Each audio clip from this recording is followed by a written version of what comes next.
Neighbouring countries to Belarus have warned the migrant crisis at the border with Poland could lead to military conflict. Hundreds of people remain trapped in freezing conditions as Belarus is accused of encouraging them to cross into EU territory.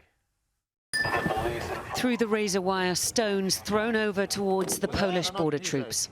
An attack ostensibly by migrants, but which Poland says was carried out under the strict control of Belarusian officials.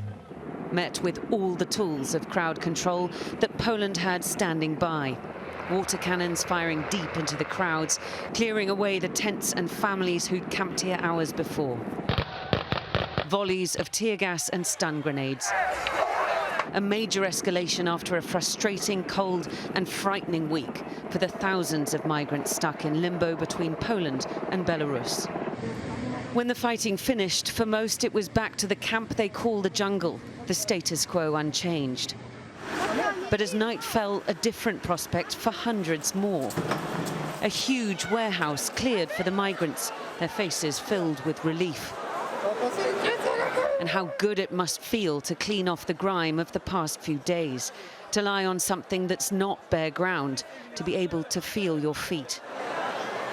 14-year-old Ahmed spent 11 days at the border with his family and one-year-old brother. My finger not work in jungle because so cold, and my brother, if he die, what I am doing? Maybe tonight is die, but I am come here and my life right now it's safe. I don't know for after. And what happens now? I don't know, but we go my country. You're going back home to Iraq? Yeah, I go to home. So has everyone here said that they'll go back home? Yes, everyone here will be back.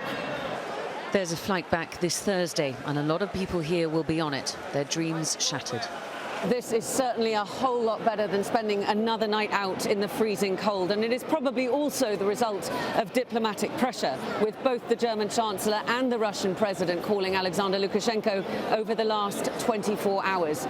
He may not be universally recognized as legitimate, but he has certainly managed to prove a point. But what role have these balaclavaed Belarusians played? There are reports of beatings back at the camp. People pressured to fight the Polish border guards, and the Belarusian security forces do not have a good track record. And for all the hundreds here, there are thousands more still at the border, still desperate to cross, still at the mercy of the elements and of an autocrat's whims. Diana Magnay, Sky News.